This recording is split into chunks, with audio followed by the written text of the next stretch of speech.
ಭೂಮಾಪಕರ ಬೇಡಿಕೆ ಈಡೇರಿಕೆಗೆ ಆಗ್ರಹಿಸಿ ಪ್ರತಿಭಟನೆ. ಹೊಳಲ್ಕೆರೆ ತಾಲೂಕು ಭೂಮಾಪನ ಸಂಘದ ವತಿಯಿಂದ ವಿವಿಧ ಬೇಡಿಕೆಗಳನ್ನು ಈಡೇರಿಸುವಂತೆ ಭೂ ದಾಖಲೆಗಳ ಸಹಾಯಕ ನಿರ್ದೇಶಕ ನಾರಾಯಣಸ್ವಾಮಿ ಅವರಿಗೆ ಮನವಿ ಸಲ್ಲಿಸಲಾಯಿತು. ಈ ಸಂದರ್ಭದಲ್ಲಿ ಭೂಮಾಪನ ಸಂಘದ ಅಧ್ಯಕ್ಷರಾದ ಶಶಿಕುಮಾರ್ ಮಾತನಾಡಿ, ಪರವಾನಗಿ ಭೂಮಾಪಕರನ್ನ ವಿಶೇಷ ನೇಮಕಾತಿ ಅಡಿಯಲ್ಲಿ ಸರ್ಕಾರಿ ಭೂಮಾಪಕರಾಗಿ ಖಾಯಂಗೊಳಿಸುವುದು ಸೇರಿದಂತೆ ಸಮಾನ ಕೆಲಸಕ್ಕೆ ಸಮಾನ ವೇತನ ನೀಡುವಂತೆ ಆಯುಕ್ತರಿಗೆ ಹಲವು ಬಾರಿ ಒತ್ತಾಯಿಸಿದರೂ ಸ್ಪಂದನೆ ದೊರೆತಿಲ್ಲ ಎಂದು ಆಕ್ರೋಶ ವ್ಯಕ್ತಪಡಿಸಿದರು.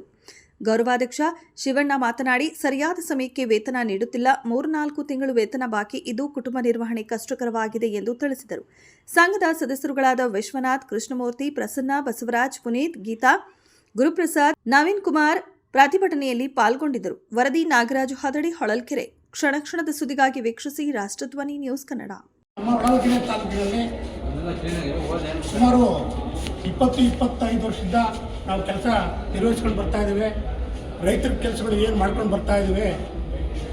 ದಿನಕ್ಕೆ ಫಸ್ಟು 300 ರೂಪಾಯಿ ಮಾಡಿದ್ರು, 300ರಿಂದ 600 ರೂಪಾಯಿ, 600ರಿಂದ 800, 800ರಿಂದ 1200 ರೂಪಾಯಿ ಫೈಲ್ ಕೊಡ್ತಾ ಇದ್ದಾರೆ. ಈಗ ದಿನನಿತ್ಯ ಎಲ್ಲ ವಸ್ತುಗಳು ಬೆಲೆ ರೇಟ್ ಜಾಸ್ತಿ ಆಗಿರೋದ್ರಿಂದ ನಮಗೆ ಫೈಲ್ ಲೆಕ್ಕ ನೀವು ಕೊಡೋದು ಬೇಡ, ಸಮಾನ ಕೆಲಸಕ್ಕೆ ಸಮಾನ ವೇತನ ಕೊಡಬೇಕು ಅಂತ ಆಗ್ರಹಿಸಿ ಇವತ್ತು ಹೊಳಲ್ಕೆರೆ ತಾಲೂಕಿನಿಂದ ಮುಷ್ಕರ ಮಾಡ್ತಾ ಇದ್ದೇವೆ. ಮತ್ತು ಏನೋ 20-25ರಿಂದ ಕೆಲಸ ಮಾಡ್ತಾ ಇದ್ವಿ, ನಮ್ಮನ್ನು ಒಂದು ಬಾರಿಗೆ ವಿಶೇಷ ನೇಮಕಾತಿ ಕಾಯಂ ಮಾಡಿರಿ ಅಂತೇಳಿ ಕೋರ್ಟ್ ಸಮೇತ ಹೇಳಿದೆ.